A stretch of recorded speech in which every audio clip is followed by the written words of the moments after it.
আসসালামু আলাইকুম। Microsoft Excel Bangla টিউটোরিয়ালে আপনাদের সবাইকে স্বাগতম। পুরো ভিডিও জুড়ে আইটি এক্সপার্ট আহসান আছে। চলুন আজকের ভিডিওটি শুরু করা যাক। আজকে আমাদের বিষয়বস্তু হচ্ছে মাইক্রোসফট এক্সেল স্টার্টিং স্ক্রিন এবং ইন্টারফেসের সাথে পরিচিত হব, অর্থাৎ ইন্টারফেসে যে পার্টসগুলো রয়েছে সেগুলোর সাথে বিস্তারিতভাবে পরিচিত হব।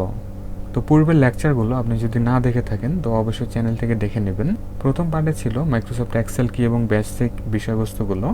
সেকেন্ড পার্টে মাইক্রোসফট এক্সেল কীভাবে রান করাতে হয় সেই ব্যাপারে আমরা জেনেছি। ওকে, তো আমরা ট্যাক্স বারে আসি, এখান থেকে মাইক্রোসফট এক্সেল রান করাই। তাহলে মাইক্রোসফট এক্সেলটি রান হলো আমাদের সিস্টেম থেকে। তো প্রথমেই যে স্ক্রিনটি ওপেন হলো এটি হচ্ছে মাইক্রোসফট এক্সেলের স্টার্টিং স্ক্রিন। তো স্টার্টিং স্ক্রিনের এখানে গুড ইভিনিং দেখা যাচ্ছে। তো এখানে চেঞ্জ হতে থাকবে, অর্থাৎ আপনি যদি সকালে রান করান তাহলে এখানে গুড মর্নিং আসবে, এবং নাইটে যদি রান করান তাহলে গুড নাইট এখানে আসবে। ওকে, বাম পাশে আমরা একটি প্যানেল দেখতে পাচ্ছি। এই প্যানেলে প্রথমে হোম সিলেক্টেড দেখা যাচ্ছে, এবং হোমের আন্ডারে এখানে বেশ কিছু অপশন আমরা পেয়ে যাচ্ছি, এবং ডান পাশে আমরা নিউ দেখতে পাচ্ছি। নিউ এর আন্ডারে এখানে ব্ল্যাঙ্ক ওয়ার্কবুক দেখা যাচ্ছে। তো এখানে ক্লিক করে আমরা ব্ল্যাঙ্ক ওয়ার্কবুক নিতে পারবো এবং সেখানে কাজগুলো করতে পারবো। ঠিক আছে, এবং তার পরবর্তীতে বেশ কিছু টেমপ্লেট আমরা দেখতে পাচ্ছি। ঠিক আছে, এই টেমপ্লেটগুলো নিয়ে আমরা ইউজ করতে পারবো, এবং আরও যদি টেমপ্লেট আমরা পেতে চাই তাহলে মোর টেমপ্লেটস আমরা দেখতে পাচ্ছি। যদি এখানে ক্লিক করা হয় তাহলে এই ধরনের একটি উইন্ডো আসবে। ঠিক আছে, যেখানে হিউজ পরিমাণে টেমপ্লেটের ব্যবস্থা করা আছে মাইক্রোসফট এক্সেলে। এখানে বিভিন্ন ক্যাটাগরিও আমরা দেখতে পাচ্ছি। এই ক্যাটাগরি থেকে আমরা চুজ করে বিভিন্ন টেমপ্লেট নিতে পারবো, বা আমাদের ক্রাইটেরিয়া অনুযায়ী আমরা এখানে সার্চ করে সেগুলো অনলাইন থেকে নিতে পারবো। ঠিক আছে, তাহলে আমরা আবারও হোমে আসি। নিচে আমরা দেখতে পাচ্ছি রিসেন্ট এবং পিন্ড। ঠিক আছে, রিসেন্ট অর্থ হলো যে রিসেন্টলি যে ফাইলগুলো নিয়ে কাজ করা হয়েছে বা যে ওয়ার্কশিটগুলো ক্রিয়েট করা হয়েছে সেগুলো লিস্ট আমরা এখানে দেখতে পারবো।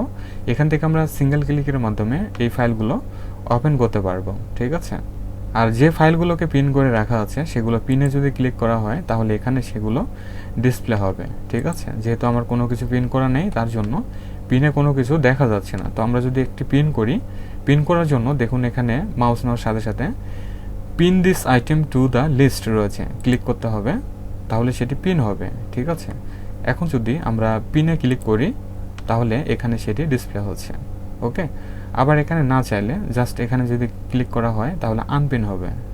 এরপরে চলে আসে নিউতে যদি ক্লিক করা হয় তাহলে এই ব্যাপারে আমরা দেখেছি এখানে ব্ল্যাঙ্ক ওয়ার্কবুক রয়েছে। এখান থেকে ব্ল্যাঙ্ক ওয়ার্কবুক আমরা রান করাতে পারবো, এবং নিচে টেমপ্লেটের ব্যাপারে ইতিপূর্বে বলা হয়েছে। ওকে, এরপরে আছে open an existing Excel document. তার মানে হলো এক্সিস্টিং যে এক্সেলের ডকুমেন্টগুলো রয়েছে সেগুলো আমাদের সিস্টেমের কোথায় আছে বা ওয়ান ড্রাইভ আছে কিনা সেই ব্যাপারটা আমরা এখান থেকে ব্রাউজ করতে পারবো। ঠিক আছে, দেখুন প্রথমে ওয়ান ড্রাইভ পার্সোনাল রয়েছে, অর্থাৎ ওয়ান ড্রাইভে ক্লাউড স্টোরেজ সার্ভিসে যদি আমরা আমাদের এক্সেলের কোনো ফাইলকে সেভ করে রাখি সেখান থেকে রান করাতে পারবো।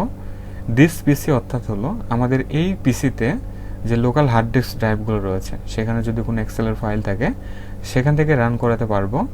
অ্যাড এ প্লেস রয়েছে, আমরা যদি চাই কোনো প্লেসকে আমরা অ্যাড করব তাহলে সেটা এখান থেকে প্লেস অ্যাড করা যাবে, অর্থাৎ কোনো লোকেশনকে অ্যাড করা যাবে। ওকে, আর ব্রাউজে যদি ক্লিক করা হয় তাহলে ওপেন ডায়ালগ বক্স চলে আসবে। এখান থেকেও আমরা আমাদের সিস্টেমের যে ডিরেক্টরিতে বা যে পাথে ফাইলটি রয়েছে সেখান থেকে আমরা ব্রাউজ করে ওপেন করতে পারবো। ঠিক আছে, এবং স্বাভাবিকভাবে এখানে যে ওয়ার্কবুকগুলো রয়েছে রিসেন্টলি কাজ করা সেগুলো পিন করা সেই ব্যাপারগুলো আমরা এখানেও দেখতে পাচ্ছি, এবং ফোল্ডার্স রয়েছে। ফোল্ডার আকারে যদি কোনো এক্সেলের ফাইল থাকে, অর্থাৎ যে ফোল্ডারের ভিতরে এক্সেলের ফাইলগুলো রয়েছে এবং রিসেন্টলি যেগুলো নিয়ে কাজ করা হয়েছে সেগুলো ফোল্ডার আকারে এখানে ডিসপ্লে হবে। ঠিক আছে, এবং নিচের দিকে আমরা পাচ্ছি রিকভার আনসেভড ওয়ার্কবুক রয়েছে। যে ওয়ার্কবুকটি আনসেভ অবস্থায় রয়েছে সেটিকে রিকভার করতে চাইলে এই বাটনে ক্লিক করে কয়েকটি স্টেপ কমপ্লিট করে আমরা সেটিকে আবারও সেভ করে নিতে পারবো। ঠিক আছে, এরপরে রয়েছে অ্যাকাউন্টে যদি ক্লিক করা হয় তাহলে এমএস অফিসের অ্যাকাউন্ট রিলেটেড ইনফরমেশন দেখতে পাচ্ছি আমরা এখানে, অর্থাৎ আমাদের এই সিস্টেমে যে ভার্সনটি ইনস্টল করা আছে সেটি হলো মাইক্রোসফট অফিস প্রফেশনাল প্লাস 2019। এটি অ্যাকচুয়ালি অ্যাক্টিভেটেড রয়েছে কিনা সেই ব্যাপারটা আমরা পেয়ে যাচ্ছি। পাশাপাশি অফিস ব্যাকগ্রাউন্ড যদি আমরা চেঞ্জ করতে চাই তাহলে এখান থেকে চেঞ্জ করতে পারবো। তো এখানে যদি মাউস নেওয়া হয় তাহলে কর্নারে যে থিমটি ডিসপ্লে হচ্ছে সেটি হচ্ছে অফিস ব্যাকগ্রাউন্ড, এখান থেকে চেঞ্জ করা যাবে।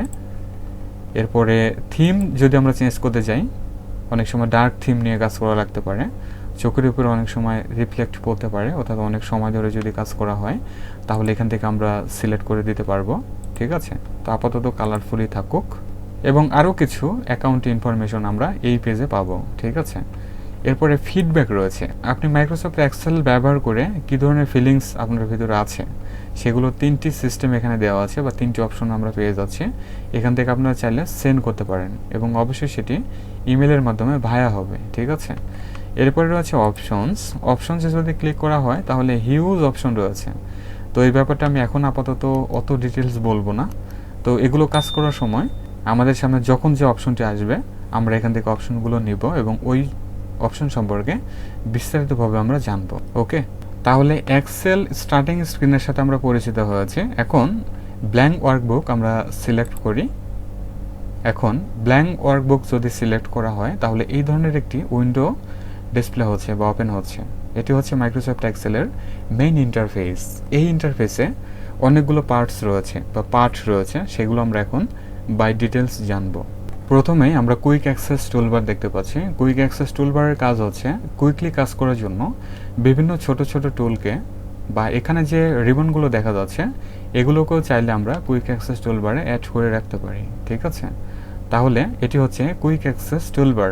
এবং কুইক অ্যাক্সেস টুলবারের ডান দিকে যে ড্রপ ডাউন দেখা যাচ্ছে এখানে যদি ক্লিক করা হয় তাহলে কাস্টমাইজ কুইক অ্যাক্সেস টুলবার রয়েছে। এখান থেকে পছন্দ অনুযায়ী বিভিন্ন অপশনকে আমরা অ্যাড করে এই কুইক অ্যাক্সেস টুলবারে নিতে পারবো। যেমন ওপেন, এটি নেওয়া দরকার, তাহলে ওপেন আমার এখানে সেট হলো। ঠিক আছে, আমরা মাঝখানে আসি। মাঝখানে দেখা যাচ্ছে ওয়ার্কবুক 1 শর্ট হাইপেন এক্সেল দেখা যাচ্ছে। এটি হচ্ছে মাইক্রোসফট এক্সেলের টাইটেল বার। তাহলে এই পুরোটাই হচ্ছে টাইটেল বার এবং টাইটেল বারে এখানে ফাইল নেমটি ডিসপ্লে হয়। ঠিক আছে, আমরা প্রতিবার যখন মাইক্রোসফট এক্সেল ইনিশিয়ালি রান করাবো তখন এই বুক 1 নামে সেটি নেম থাকবে। আমরা যদি এটিকে চেঞ্জ করতে যাই তাহলে অবশ্যই আমাদের এই এক্সেল ফাইলটিকে এখন সেভ করতে হবে। সেভ করে কাস্টম একটি নেম দিয়ে তারপর এখানে নেমটি চেঞ্জ করতে হবে, অর্থাৎ ফাইল নেমটি চেঞ্জ করতে হবে। ওকে, এবং ডান পাশে আমরা বেশ কিছু কন্ট্রোল দেখতে পাচ্ছি। এগুলোকে বলা হয় এক্সেল উইন্ডো কন্ট্রোল। যেমন আমরা ক্লোজ করতে পারবো, মিনিমাইজ করতে পারবো, এরপর রিস্টোর করতে পারবো। ঠিক আছে, বা লেআউটগুলো কিভাবে থাকবে, যেহেতু আমার উইন্ডোজ 11 পিসি তার জন্য কিন্তু এইভাবে দেখাচ্ছে। ঠিক আছে ব্যাপারটা। এখানে একটি অ্যারোর মতো আমরা দেখতে পাচ্ছি, এটিকে বলা হচ্ছে রিবন ডিসপ্লে অপশন অথবা রিবন অপশন আমরা বলতে পারি। এটির মাধ্যমে আমরা রিবনকে ম্যানেজ করতে পারি। যেমন এখানে যদি ক্লিক করা হয় তাহলে অটো হাইড রিবন, অর্থাৎ অটোমেটিকলি রিবনটি হাইড হবে। যদি ক্লিক করা হয় দেখুন হাইড হয়ে গিয়েছে। আবারও সেম ওই অ্যারোটি দেখতে পাচ্ছি। যদি ক্লিক করা হয় শো ট্যাব, তাহলে শুধু ট্যাব আকারে কিন্তু দেখা যাচ্ছে, অর্থাৎ মেনুগুলো ট্যাব আকারে ডিসপ্লে হচ্ছে। আবার যদি ক্লিক করে আমরা পূর্বের অবস্থায় যেতে চাই তাহলে শো ট্যাবস অ্যান্ড কমেন্টস রয়েছে, ক্লিক করতে হবে, তাহলে পূর্বের অবস্থায় আসতে পারবো। ঠিক আছে, এটি হচ্ছে শেয়ার বাটন। এখানে ক্লিক করে এই এক্সেল শিটটিকে আমরা বিভিন্ন জায়গায় শেয়ার করতে পারবো। অবশ্যই ইন্টারনেট কানেকশনটি আমাদের সিস্টেমে অ্যাক্টিভ থাকতে হবে।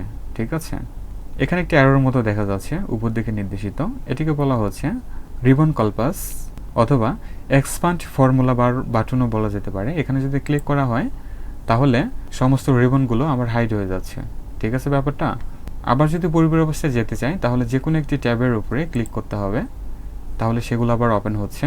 এবং আবার যদি এই পিনের উপরে ক্লিক করা হয় অর্থাৎ পিন দ্য রিবন, তাহলে আবারও রিবনগুলো পিন হয়ে যাবে। এখানে আমরা ফাইল দেখতে পাচ্ছি, এরপরে home, insert, page layout, formulas, data, review, view, developer. Initially Microsoft Excel run করালে ডেভেলপার ট্যাবটি পাওয়া যায় না, তো সেটিকে আমাদের পরবর্তীতে আবার অ্যাড করে নিতে হয়। ঠিক আছে ব্যাপারটা। তাহলে এগুলো হচ্ছে ট্যাব লিস্ট। আমি যদি ইনসার্ট ট্যাবটি সিলেক্ট করি তাহলে এটি হবে অ্যাক্টিভ ট্যাব, তার মানে হলো এই ট্যাবটি আমার সিলেক্টেড অবস্থায় আছে। আবার যদি এখান থেকে সুইচ করি অর্থাৎ পেজ লেআউট, তাহলে এটি হবে অ্যাক্টিভ ট্যাব। প্রথমে আমরা ফাইল ট্যাব পাচ্ছি, এটিকে বলা হয় ব্যাকস্টেজ ভিউ বা ফাইল ট্যাব। এবং প্রতিটি ট্যাবের আন্ডারে যে পপ আপ মেনুগুলো ডিসপ্লে হচ্ছে এগুলোকে বলা হয় রিবন। ঠিক আছে, এই সমস্ত কিছুকে বলা হচ্ছে রিবন।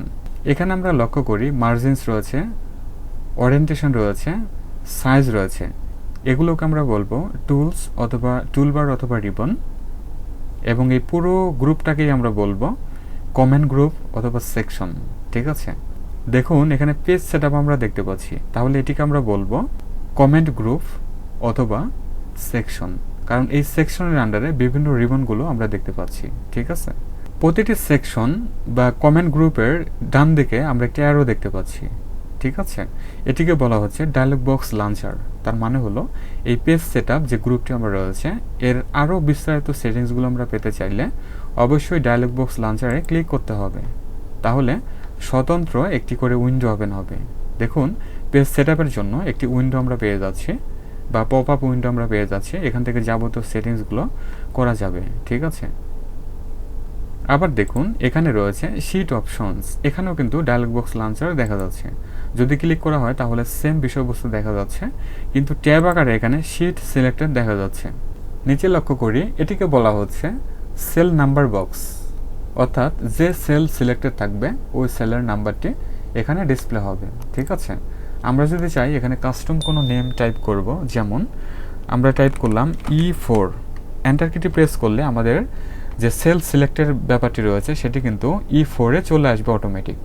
ঠিক আছে, এখানে এফএক্স আমরা দেখতে পাচ্ছি, এটিকে বলা হচ্ছে ফাংশন বাটন, এবং ডান পাশে যে হোয়াইট এরিয়া দেখা যাচ্ছে একটি বারের মতো বা একটি রো এর মতো, এটিকে বলা হচ্ছে ফর্মুলা বার। এখান থেকে আমরা ফর্মুলা অ্যাড করতে পারবো বা ফর্মুলা টাইপ করতে পারবো, সেই ব্যাপারগুলো আমরা পরে দেখব। ঠিক আছে, আমরা নিচের দিকে দেখতে পাচ্ছি ABC আকারে কিছু কলাম রয়েছে, তাহলে এগুলোকে আমরা বলবো কলাম হেডিং, অর্থাৎ এই পুরো রোটাকে আমরা বলবো কলাম হেডিং। ঠিক আছে, আর ABCD আকারে যেগুলো আমরা দেখতে পাচ্ছি এগুলোকে আমরা বলবো কলাম লেটার। অনুরূপভাবে এই পাশে 1 2 3 করে সংখ্যা আকার আমরা পাচ্ছি, তাহলে এগুলোকে আমরা বলবো রো হেডিং, অর্থাৎ এই পুরোটাই হবে রো হেডিং। আর 1 2 3 আকারে যেগুলো আমরা পাচ্ছি এগুলোকে বলবো রো নাম্বারস। কলাম এবং রো এর উপরে এখানে একটি অপশন আমরা পেয়ে যাচ্ছি, এখানে যদি ক্লিক করা হয় তাহলে আমাদের হোল শিটটি সিলেক্ট হবে, তাহলে এটিকে আমরা বলবো সিলেক্ট অল বক্স। তার মানে এখানে যদি ক্লিক করা হয় তাহলে হোল ওয়ার্কবুকটিকেই আমরা সিলেক্ট করে নিতে পারবো। ঠিক আছে, এখানে সেল আকারে বড়সড় একটি শিট আমরা পেয়ে যাচ্ছি, তাহলে এই পুরো অংশটিকে আমরা বলবো ওয়ার্কশিট উইন্ডো অথবা ওয়ার্ক স্পেস বলা যেতে পারে, অথবা ওয়ার্কশিট এরিয়াও বলা যেতে পারে। ঠিক আছে, ডান পাশে আমরা একটি স্কলবার দেখতে পাচ্ছি, এটিকে আমরা বলবো ভার্টিক্যাল স্কলবার, এবং এখানে যে অ্যারোটি দেখা যাচ্ছে ভার্টিক্যাল স্কলবার উপরে এবং নিচের দিকে, এটিকে আমরা বলবো ভার্টিক্যাল স্পিল্ড কন্ট্রোল। ঠিক আছে, সেম ওয়েতে আমরা নিচের দিকেও একটি স্কলবার দেখতে পাচ্ছি যেটিকে বলা হয় হরিজেন্টাল স্কলবার, এবং এই স্কলবারেরও আমরা এই পাশে একটি অ্যারো দেখতে পাচ্ছি এবং এই পাশে একটি অ্যারো দেখতে পাচ্ছি, এই দুটো অ্যারোকে বলা হচ্ছে হরিজেন্টাল স্পিল্ড কন্ট্রোল। নিচের দিকে আমরা 3টি লেআউট দেখতে পাচ্ছি, এই 3টি লেআউটকে বলা হচ্ছে পেজ ভিউ বাটন অথবা লেআউট সিলেকশন। তার মানে হচ্ছে এখান থেকে বিভিন্ন লেআউটগুলো আমরা সিলেকশন করে নিতে পারবো। যেমন প্রথম যে লেআউটটি দেখা যাচ্ছে এটি নর্মাল ভিউ, অর্থাৎ নর্মাল অবস্থায় যে ভিউটি থাকবে সেটা আমরা এখান থেকে সিলেক্ট করে নিতে পারবো, বা বাই ডিফল্ট হিসেবে নর্মাল সিলেক্টেড থাকে। পরবর্তী ভিউ হচ্ছে পেজ লেআউট ভিউ, অর্থাৎ এখানে ক্লিক করে পেজ লেআউট আকারে যে ভিউটি হবে সেটি আমরা নিতে পারবো। এবং লাস্ট ওয়ান হচ্ছে পেজ ব্রেক প্রিভিউ, তার মানে হচ্ছে পেজের নাম্বার অনুযায়ী আসলে পেজের ভিউ কেমন হবে সেটি দেখতে চাইলে আমরা এই অপশনটি সিলেক্টেড রাখবো। ঠিক আছে, এবং নিচের দিকে আরেকটি অপশন আমরা পেয়ে যাচ্ছি, সেটি হলো জুম স্লাইডার কন্ট্রোল, অথবা এই পুরোটিকে আমরা জুম ফাংশনও বলতে পারি। ঠিক আছে, এখানে একটি স্ক্রলবার আমরা দেখতে পাচ্ছি, এই স্ক্রলবারটিকে যদি আমরা বাম দিকে টানি তাহলে আমাদের যে ওয়ার্কশিটটি রয়েছে বা ওয়ার্কশিট এরিয়া রয়েছে সেটি জুম আউট হতে থাকবে, আর যদি ডান দিকে স্ক্রল করা হয় তাহলে সেটি বাড়তে থাকবে। এবং এখানে আমরা পার্সেন্টেজ দেখতে পাচ্ছি, যেমন এখন 163% ডিসপ্লে হচ্ছে, এটিকে বলা হয় জুম লেভেল। অথবা আমরা যদি মাইনাসে ক্লিক করতে থাকি তাহলে সেটি ছোট হতে থাকবে, আবার যদি প্লাসে ক্লিক করতে থাকি তাহলে সেটি বড় হতে থাকবে, অর্থাৎ জুম ইন হতে থাকবে। ঠিক আছে, আর নিচে এই অংশটিকে বলা হচ্ছে স্ট্যাটাস বার। স্ট্যাটাস বারে কখন কোন বিষয়বস্তু নিয়ে কাজ করা হচ্ছে সেগুলো স্ট্যাটাস আকারে এই বাম পাশে ডিসপ্লে হয়। ঠিক আছে, যেমন এখন আমরা রেডি আকারে দেখতে পাচ্ছি। নিচে আমরা দেখতে পাচ্ছি শিট 1 রয়েছে, এটিকে বলা হচ্ছে ওয়ার্কশিট ট্যাব অথবা শিট ট্যাব অথবা অ্যাক্টিভ ওয়ার্কশিট নামেও বলা যেতে পারে। আমরা যখন নতুন কোনো ওয়ার্কশিট তৈরি করব বা আমাদের সিস্টেম থেকে রান করাবো তখন ওয়ার্কশিট 1 নামে সেটি থাকবে। এবং এটিকে যদি আমরা চেঞ্জ করতে যাই, নেম চেঞ্জ করতে যাই, সেক্ষেত্রে অবশ্যই এটির উপর মাউস রাইট বাটন ক্লিক করতে হবে, তারপরে রিনেম রয়েছে, এখান থেকে কাস্টম নেম দিতে পারবো, অথবা এই শিটকে বিভিন্নভাবে ম্যানেজও করা যাবে। ঠিক আছে, এখানে অনেকগুলো শিট আমরা একসাথে নিয়ে কাজ করতে পারবো, প্রায় 250টিরও বেশি শিট নিয়ে আমরা কাজ করতে পারবো। এবং এখানে প্লাস আমরা দেখতে পাচ্ছি, এই প্লাস হচ্ছে অ্যাড ওয়ার্কশিট বাটন অথবা ইনসার্ট, অর্থাৎ হচ্ছে অ্যাড অথবা ওয়ার্কশিট বাটন অথবা ইনসার্ট আমরা বলতে পারি। এখানে যদি ক্লিক করা হয় নতুন নতুন শিট আমরা ক্রিয়েট করতে পারবো। এবং একসাথে অনেকগুলো শিট নিয়ে যদি কাজ করা হয় তাহলে সেগুলোকে হ্যান্ডেল করার জন্য এখানে আমরা দুটো অ্যারো দেখতে পাচ্ছি। এই দুটো অ্যারোকে বলা হচ্ছে ওয়ার্কশিট ট্যাব স্ক্রল অথবা ওয়ার্কশিট নেভিগেশন, অর্থাৎ ওয়ার্কশিটকে নেভিগেট করার জন্য প্রথমটি হচ্ছে লেফট এবং পরেরটি হচ্ছে রাইট। এবার আমরা ওয়ার্কশিটের ভিতরের কিছু ব্যাপার একটু সংক্ষেপে জানবো। সেগুলো হচ্ছে, দেখুন আমার এখন C6 সেলটি সিলেক্টেড অবস্থায় আছে, যেটা আমরা এখানে দেখতে পাচ্ছি C6 সিলেক্টেড অবস্থায় আছে। তাহলে এটি হচ্ছে অ্যাক্টিভ সেল অথবা অ্যাক্টিভ সিলেক্টর, আর এই পুরোটা হচ্ছে সেল, অর্থাৎ কলাম এবং রো এর সমন্বয় যেটি গঠন হচ্ছে সেটি হচ্ছে অ্যাক্টিভ সেল। অন্যান্য অফিস প্যাকেজ প্রোগ্রামগুলোতে আমরা দেখেছি যে পয়েন্টার আকারে থাকে, পয়েন্টার চেঞ্জ আকারে থাকে, বা উইন্ডোজে যে ডিফল্ট পয়েন্টার রয়েছে সেটি ডিসপ্লে হয়, কিন্তু এক্সেল প্রোগ্রামটি যখন রান করাবো তখন প্লাস আকারে পয়েন্টার ডিসপ্লে হবে। ঠিক আছে, এবং প্রত্যেকটা সেলের নিচে এখানে যদি মাউস নেওয়া হয় তাহলে সেটি প্লাস আকারে ডিসপ্লে হচ্ছে, অর্থাৎ ব্ল্যাক প্লাস আকারে ডিসপ্লে হচ্ছে। এটি হচ্ছে ফিল হ্যান্ডেল, যদি ড্র্যাগ করা হয় তাহলে সেলের ভ্যালুগুলোকে অটো ফিল আকারে পেতে পারি। ঠিক আছে, যেমন আমরা টাইপ করি জানুয়ারি, এন্টার দিয়ে নিচে আসি ফেব্রুয়ারি, মার্চ।